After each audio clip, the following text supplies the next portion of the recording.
हाँ जी, नमस्कार, जय हिंद। कैसे हैं सभी? माय नेम इज यश परमार और स्वागत है आप सभी का लैब पर। हमारी नई सीरीज निचोड़ में आप लोगों का स्वागत है।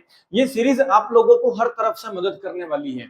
जैसे आप कहीं ट्रेवल कर रहे हैं, आपके पास लैपटॉप खोलकर मॉक टेस्ट लगाने का टाइम नहीं है, आप निचोड़ सीरीज का एक वीडियो लगा सकते हैं। आप शादी में गए, बोर हो रहे हैं, सर समझ नहीं आ रहा है क्या करना है, एक वीडियो लगाया, तुरंत मॉक टेस्ट लगा दिया।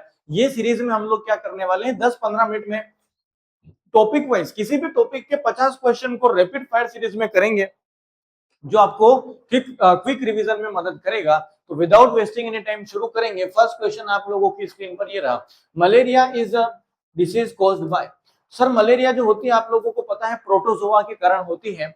और ये ध्यान रखना, प्रोटोजोआ मतलब परजीवी, दूसरे जीवों के कारण हमारे शरीर में कुछ बीमारी होगी, वो प्रोटोजोआ कहलाता है। मलेरिया किस मच्छर के द्वारा होती है? तो आप लोग जानते हैं सर, मादा एनाफिलीज, फीमेल एनाफिलीज मच्छर के कारण होती है। महिलाएं ही जो मच्छरों में होती है वो काटने का काम करती है। पुरुष बेचारे फलों से या पेड़ों से जूस पीकर काम चला रहे हैं। ठीक है। नेक्स्ट अगर मैं बात करूंगा डेंगू फीवर, सर ये भी एक वायरस के कारण होता है और ये हमारे प्लेटलेट्स को प्रभावित करता है। इसमें हमारी प्लेटलेट्स की संख्या अचानक से क्या होती है, गिरने लग जाती है। Dengue is spread which mosquito. Sir जो डेंगू होता है वो एडीज एजिप्टी मच्छर के कारण होता है, ध्यान रखना। इसके आगे हम बढ़ेंगे, पोलियो में मुख्यतः कौन सा अंग प्रभावित होता है? तो सर यकृत, लीवर प्रभावित होता है। और लीवर के अंदर कौन सा? तो हमारे लीवर के अंदर एक बिलरुबिन पिगमेंट जो है बनता है, और इसी बिलरुबिन पिगमेंट के कारण ही हमारे मल का रंग जो है वो पीले कलर का होता है। ये हमारे शरीर में ज्यादा मात्रा में बढ़ जाता है, इससे हमारी आंखें, स्किन और नाखून जो है पीले दिखने लग जाते हैं। नेक्स्ट टीबी जो होता है सर, ये भी एक बैक्टीरिया के कारण होने वाली बीमारी होती है। माइकोबैक्टीरियम ट्यूबरकुलोसिस इसका नाम है, और बीमारी का नाम भी ट्यूबरकुलोसिस है। ठीक है, आगे बढ़ेंगे। टीबी हमारे शरीर के फेफड़ों को बहुत प्रभावित करता है, इससे खांसी आती है, और अगर आपने महीने भर की खांसी को इग्नोर कर दिया है तो वो टीबी के लक्षण हो सकते हैं, आपको डॉक्टर को दिखाना चाहिए। टीबी में खांसी में खून आने लग जाता है, फेफड़े खराब हो जाते हैं, और ये कभी कभी जो है जानलेवा भी हो सकती है।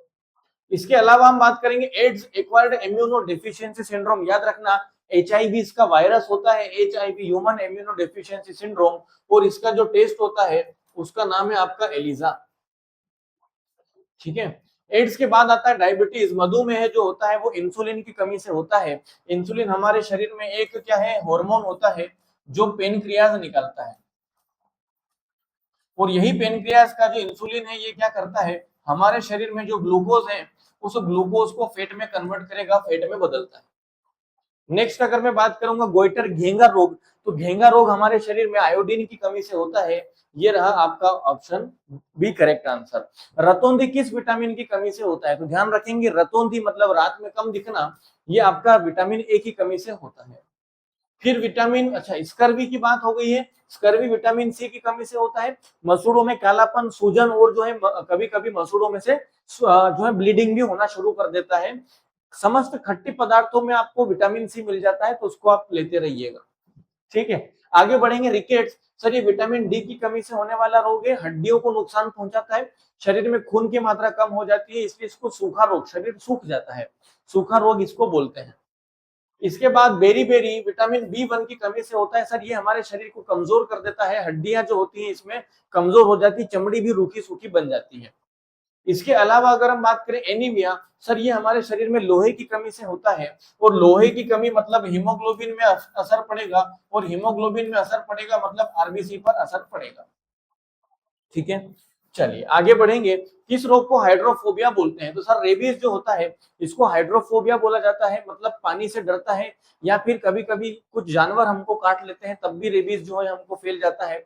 इसमें आदमी जानवर जैसा बर्ताव करने लग जाता है। फॉर एग्जाम्पल, जैसे कुत्ते वगैरह काट लेते हैं तो फिर आदमी चिल्लाने लग जाता है, भौंकने लग जाता है, काटने लग जाता है। इसके अलावा रेबीज किसके कारण होता है? सर ये भी एक वायरस के कारण होता है, जो वायरस हमारे शरीर में लार के थ्रू जाता है, सलाइवा के थ्रू जाता है। अगर आपके शरीर में कुत्ते ने काट लिया तो उसकी लार से चला जाएगा, चूहे के काटने से, बंदर के काटने से आपके शरीर में फैल जाता है। नेक्स्ट पोलियो वायरस, आपको पता है सर पोलियो भी वायरस से होता है। पोलियो वायरस, ध्यान रखना, डब्ल्यूएचओ ने भारत को पोलियो मुक्त बना दिया है ना। 2 बूंद पोलियो की देखा आपने, लापरवाही का नतीजा, अमिताभ बच्चन आपको याद आने चाहिए। ठीक है, पोलियो शरीर के किस अंग को प्रभावित करता है? तो सर ये हमारे शरीर के तंत्रिका तंत्र को प्रभावित करता है और साथ ही साथ तंत्रिका तंत्र के साथ ये हमारे पैरों की नसों को जाम कर देता है। तो पैर जो है सर इसमें कमजोर हो जाता है, सिकुड़ जाता है और कुछ भी हमारे शरीर का वजन को झेलने की ताकत नहीं रखता। विषाणु वायरस के कारण होने वाला टाइफाइड, हैजा और जो है इन्फ्लुएंजा, ये सर फ्लू जो है ये वायरस के कारण होता है और हैजा, टाइफाइड और प्लेग जो है ये बैक्टीरिया के कारण होने वाली बीमारी है। मैं एक और स्पेशल वीडियो बनाऊंगा जिसमें आपको सारी की सारी बीमारियां ट्रिक से याद करवा दूंगा, आपको घबराने की कभी भी जरूरत नहीं पड़ेगी। टाइफाइड मुख्यतः किस अंग को प्रभावित करता है? तो सर ये हमारी आंत को प्रभावित करता है, इसलिए हमारे खाने को पचा नहीं पाते हम लोग। टाइफाइड में आप लोगों को तला गला खाने को बंद कर दिया जाता है, उबला खाना खाया जाता है, हेपेटाइटिस हो जाता है, मतलब सॉरी हेपेटाइट छोड़ देते हैं, स्वाद वगैरह नहीं आता है, गंध वगैरह नहीं आती है, शरीर कमजोर हो जाता है। ये सब टाइफाइड के लक्षण है। टाइफाइड जो है कौन से बैक्टीरिया के कारण होता है? तो सर ये साइमोनेला टाइफी के कारण होता है। और ध्यान रखना, आप लोग जब भी इसका टेस्ट कराते हैं उसको बोलते हो विडाल टेस्ट, है ना। तो ये अनुपात में चलता है कि 1:80, 80:1 रेशियो में अगर आपको रिपोर्ट आ रही है ब्लड की तो वो टाइफाइड का रिपोर्ट होता है। नेक्स्ट, हैजा किसके कारण होता है? हैजा सर बैक्टीरिया के कारण होता है। और ये हैजा से एक और प्रश्न क्या पूछेगा, किस अंग को प्रभावित करेगा? ये हमारी आंतों को प्रभावित करता है। इसमें हमको जो है दस्त वगैरह बहुत ज्यादा लगने लग जाते हैं, आंतों में इन्फेक्शन बढ़ जाता है और ये कहानी आपको कोलेरा की रहती है। कौन सा दूषित जल से फैलता है? तो सर ये कोलेरा ही है जो दूषित जल से फेंकता है। इसमें उल्टी होने लग जाती है, दस्त लगने लग जाते हैं, पानी नहीं सोख पाता है, बहुत ज्यादा डिहाइड्रेशन होता है और ये जानलेवा भी हो सकता है ना। तो इसको ध्यान रखना है। Plague is transmitted by, sir जो प्लेग होती है, गांधी जी याद आ रहे हैं क्या? सूरत में गए थे प्लेग से लड़ने अरे नहीं, प्लेग से लड़ने नहीं गए थे, मजदूरों के हक के लिए लड़ने गए थे, तब प्लेग चल रहा था। प्लेग जो होती है ना, ये चूहे के या किसी भी जानवरों के शरीर पर छोटे छोटे जीवाणु बनते हैं, बैक्टीरिया बनते हैं। उन बैक्टीरिया को हम लोग बोलते हैं पिस्सू या फ्ली, उनके कारण ये प्लेग फैलती है। सिकंदर की भी मृत्यु भारत में इसी प्लेग से हुई थी। ठीक है। नेक्स्ट, फिलियरियासिस, एलिफेंटासिस या फिर हाथी पांव, मतलब पांव जो है सर फूल के हाथी जैसा हो जाता है। ये बीमारी क्यूलेक्स नाम के मच्छर के कारण फैलती है, ध्यान रखना। ठीक है। कौन सा प्रोटोजोआ जनित रोग है? तो सर मलेरिया जो होता है वो प्रोटोजोआ से होता है, बाकी टाइफाइड, मीसल्स और ये सब वायरस वाले हैं। ठीक है, चलिए आगे आएंगे। एक और चीज यहाँ पर प्रोटोजोआ, हाँ ठीक है, हो गया। कुष्ठ रोग, लेप्रोसी, इसी को हॉन्सन डिसीज भी बोलते हो। क्या बोलते हो? हांसेन डिसीज। ये जीवाणु के कारण होने वाली बीमारी है, ध्यान रखना। ये चमड़ी पर होती है, इसमें हमारी उंगली, हड्डियां जो है वो धीरे धीरे खत्म होने लग जाती है, गुरने लग जाती है। गांव वगैरह में अगर किसी को ये हो जाता है तो उसको गांव से बाहर निकाल देते हैं, उससे बातचीत बंद कर देते हैं, उसके हाथ का खाना पीना, मतलब उसको किसी भी फंक्शन में नहीं बुलाते, मतलब थोड़ा सा टेबू बहुत ज्यादा गाँव में चलते हैं इस कुष्ठ रोग को लेकर। गाली भी देते हैं ना कि तुझे कोड़े पड़े, तो वो जो कोड़ा है ना वो यही बीमारी होती है। ठीक है। Next, leprosy mainly affects which part of the body? तो जो लेप्रोसी है ये हमारे शरीर के त्वचा और तंत्रिकाओं को प्रभावित करता है, हमारी नर्वस सिस्टम को प्रभावित करेगा। Chicken pox, chikungunya, sorry chicken pox, चेचक या छोटी माता, ये एक वायरस के कारण होने वाला रोग होता है। अगर हम बात करेंगे खसरा किसके कारण होता है? तो सर ये भी एक वायरस की होने वाली बीमारी है, मीजल्स। नेक्स्ट अगर आता है वंशानुगत, वंशानुगत मतलब जो पीढ़ी दर पीढ़ी आगे बढ़ रहे हैं। अगर पिताजी को कोई बीमारी होगी तो बच्चे को भी हो सकती है, बच्चे के बच्चे को भी हो सकती है, उसके बच्चे को भी हो सकती है। तो ये हीमोफीलिया है। हीमोफीलिया को हम लोग रॉयल डिसीज बोलते हैं, शाही बीमारी इसको बोला जाता है। और शाही बीमारी में क्या होता है कि सर इसमें रक्त का थक्का बंद हो जाता है। कलर ब्लाइंडनेस इज द, तो ये क्या है सर? ये एक अनुवांशिक रोग है। कलर ब्लाइंडनेस मतलब अगर आपको हरा रंग लाल दिख रहा है, लाल रंग हरा दिख रहा है, या फिर आपको हरा नहीं दिख पा रहा है या लाल नहीं दिख पा रहा है, तो वो कलर ब्लाइंडनेस के अंतर्गत आ सकता है। जैसे ये अभी मैं लिख रहा हूँ, ये लाल कलर से अगर मैं टिक लगा रहा हूँ, ये अगर आप लोगों को नहीं दिख पा रहा है या हरा दिख पा रहा है, तो फिर हो सकता है कि आपको कलर ब्लाइंडनेस हो सकती है। ठीक है। रक्त का ना जमना किस रोग का लक्षण है? तो सर रक्त का ना जमना यही हीमोफीलिया का लक्षण होता है और इसी को रॉयल डिसीज बोलते हैं, क्योंकि ब्रिटेन में एक राजा को हो गई थी बीमारी, तब से ये हीमोफीलिया के नाम से चली आ रही है।